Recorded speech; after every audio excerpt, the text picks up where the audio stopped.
Hello children, good morning. This is VM Firangi, teacher of English, Government Higher Primary School, Battur. As usual, today I am taking the class for 7th standard, very first unit, Healthy Life. This is the very first unit of the 7th standard. That day I told you an activity on this. Okay, you all did and you wrote a paragraph on morning walk. Okay, this is the very first lesson of the 7th standard. I will start the lesson first. I will read. Okay. Healthy life. Pedro Pablo Sacristan. Children, concentrate on the sentences and words. Okay. Many years ago, everyone was strong and healthy. They ate varieties of food and loved fruits and vegetables. They took daily exercises and enjoyed walking, running, playing, and leaping about.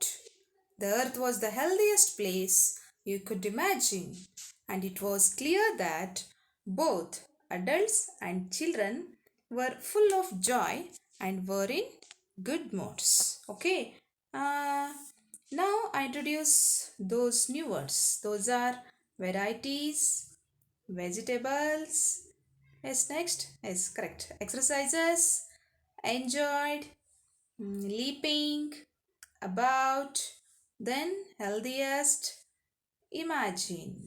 Okay, here is a adult also, and these are the new words. Okay, did you read all these words? ಇವೆಲ್ಲ ಓದಕ್ಕೆ ಕಲ್ಕೊಂಡಿರ್ತೀರಿ ತಾನೆ.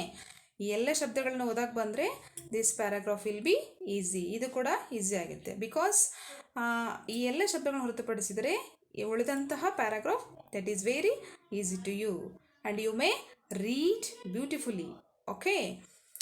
Yes, in this paragraph, the healthy life. ಇದೇನು ಹೇಳುತ್ತೆ ಅಂತ ಹೇಳಿದ್ರೆ health is a very important to us. ಹಿಂದಿನ ಜನ ಹೇಗಿದ್ದರು ಹಾಗೂ ಈಗ ಹೇಗಿದ್ದಾರೆ ಅಂತ ಹೇಳ್ತಾ ಬರ್ತಾರೆ. The earth was the healthiest place you could imagine. ಭೂಮಿಯ ಮೇಲೆ ಭೂಮಿಯು ಮಾತ್ರ ವಾಸಿಸಲು ಯೋಗ್ಯವಾಗಿರುವಂತಹ ಗ್ರಹ. Yes, see the people many years ago every one was very strong and healthy ಅಂತ ಇತ್ತಲ್ಲ first sentences. See these are the people, they are very strong and they are very healthy. Yes no, ನೋಡ್ರಿ ಎಷ್ಟು ಆರೋಗ್ಯವಂತರಾಗಿ ಕಾಣಿಸ್ತಾರೆ, ಎಷ್ಟು ಶಕ್ತಿಯುತರಾಗಿ ಕಾಣಿಸ್ತಿದ್ದಾರೆ ಅವರು, ತುಂಬ ಬಲಶಾಲಿಗಳು. Then what did they eat? ಹಾಗಾದರೆ ಅವ್ರು ಏನನ್ನು ತಗೊಳ್ತಾ ಇದ್ರು ಆಹಾರವಾಗಿ? Fresh vegetables, fresh fruits, fresh food. Yes, many fruits and vegetables here no.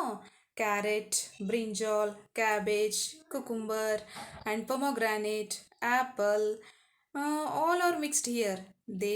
They had such type of fresh foods. Okay, and what they did, ಮತ್ತೇನೇನು ಮಾಡ್ತಿದ್ರು ಅವರು ಅಂತ ಹೇಳಿದರೆ walking, running, leaping and jumping. Every day they took daily exercise ಅಂತ ಹೇಳಿದ್ನಲ್ಲ, ಪ್ರತಿದಿನ ಏನು ಮಾಡ್ತಾಯಿದ್ರು? ವ್ಯಾಯಾಮವನ್ನು ಮಾಡ್ತಿದ್ರು. ವ್ಯಾಯಾಮದಲ್ಲಿ walking, running, leaping and jumping, ಹಾರಾಡೋದು, ಜಿಗಿದಾಡೋದು, ನೆಗೆದಾಡೋದು, ಓಡಾಡೋದು, ಕುಣಿದಾಡೋದು, everything they were doing. So that's why they are good. Good food, good health, good life. See this picture children. If you have good food, you may get good health. ಒಳ್ಳೆಯ ಆಹಾರವನ್ನು ತೆಗೆದುಕೊಂಡ್ರೆ ಮಾತ್ರ ಒಳ್ಳೆಯ ಆರೋಗ್ಯವನ್ನು ಪಡೀಲಿಕ್ಕೆ ಸಾಧ್ಯ. ನಾವು ಆರೋಗ್ಯವಂತರಾಗಿದ್ದರೆ ನಮ್ಮ ಜೀವನ ಆರೋಗ್ಯದಿಂದ ಮತ್ತು ಒಳ್ಳೆಯ ಜೀವನವಾಗಿರುತ್ತೆ. Good life, we have a good life if you have good food and good health. The total essence of this paragraph, we should be and we should have a good health. The first paragraph ಏನು ಹೇಳ್ಕೊಡುತ್ತೆ ನಮ್ಗೆ ಅಂತ ಹೇಳಿದ್ರೆ, we always be a good. Okay, first paragraph ಆದಮೇಲೆ this is the second paragraph of this lesson. I will read this paragraph first, then just you should concentrate on the words and the sentences and the pronunciation. Yes, the second. All this made one of the witches furious. She suggested that all the witches should come together to prepare a potion. One who drinks it, it would lose the desire to live.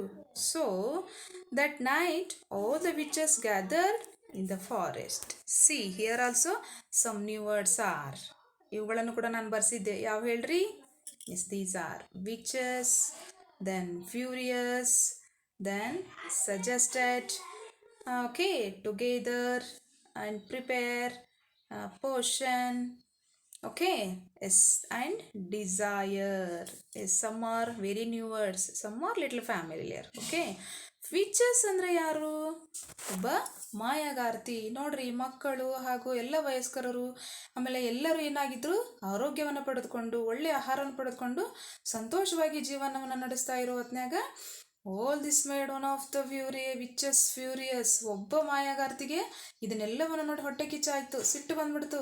ಹೇಗಾದ್ರೂ ಮಾಡಿ ಇದನ್ನು ಹಾಳು ಮಾಡಬೇಕಲ್ಲ ಅಂತ ಯೋಚನೆ ಮಾಡಿದ್ಲು.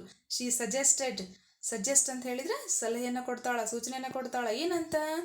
All the witches should come together to prepare a portion. ಇವತ್ತು ರಾತ್ರಿ ಒಂದು ಕಾಡಿನಲ್ಲಿ, ಗ್ಯಾದರ್ಡ್ ಇನ್ ದ ಫಾರೆಸ್ಟ್ ಅಂದ್ರೆ ನಿಮ್ಗೆ ಗೊತ್ತೈತಿ, ಎಸ್, ಕಾಡು. ಒಂದು ಅರಣ್ಯದಲ್ಲಿ ಅಥವಾ ಒಂದು ಕಾಡಿನಲ್ಲಿ ಏನು ಮಾಡ್ರಿ, ಎಲ್ಲರೂ ಸೇರಿ ನಾವು ಒಂದೇನು ಮಾಡೋಣ, ಒಂದು ಪೋಷನ್ ಅಂದ್ರೆ ಏನು, ಪಾಯ್ಸನನ್ನು ತಯಾರು ಮಾಡೋಣ. ಅದನ್ನು ಯಾರು ಕುಡಿತಾರೋ, one who drinks it lose the desire to live. ಬದುಕುವ ಆಸೆಯನ್ನೇ ಕಳ್ಕೊಳ್ಬೇಕು. ಆ ರೀತಿಯಾಗಿರುವಂತಹ ಒಂದು ವಿಷವನ್ನು ನಾವು ತಯಾರು ಮಾಡೋಣ ಅಂತ ಹೇಳಿ ಅವಳು ತನ್ನ ಎಲ್ಲ ಮಾಯಾಗಾರ್ತಿಯರಿಗೆ ಈ ರೀತಿಯಾಗಿ ಸಜೆಸ್ಟ್ ಮಾಡ್ತಾಳೆ. Yes, the witches, do you want to see which? ಹೇಗಿರ್ತಾಳೆ ಅವಳು ಮಾಯಾಗಾರ್ತಿ ಅಂತ ಹೇಳಿದರೆ, ಎಸ್, ತಾನೊಬ್ಬಳೇ ಇರಲ್ಲ, ತನ್ನ ಜೊತೆಗೆ ಬಹಳಷ್ಟು ಜನರನ್ನು ಸೇರಿಸ್ತಾಳ ಕಾಡಿನಲ್ಲಿ.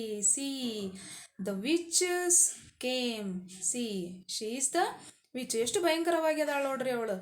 ಎಸ್, ನೋ, ವಿಚ್ ಅಂದರೆ ಮಾಯಾಗಾರ್ತಿ ಅಂತ ಹೇಳಿದ್ದೆ. ಅವಳು ರಾತ್ರಿ ಎಲ್ಲರನ್ನ ಸೇರಿಸಿ ಪಾಯ್ಸನನ್ನು ರೆಡಿ ಮಾಡೋಣ ಅಂತ ಹೇಳ್ತಾಳ. Okay, this is the first and second paragraph of the lesson.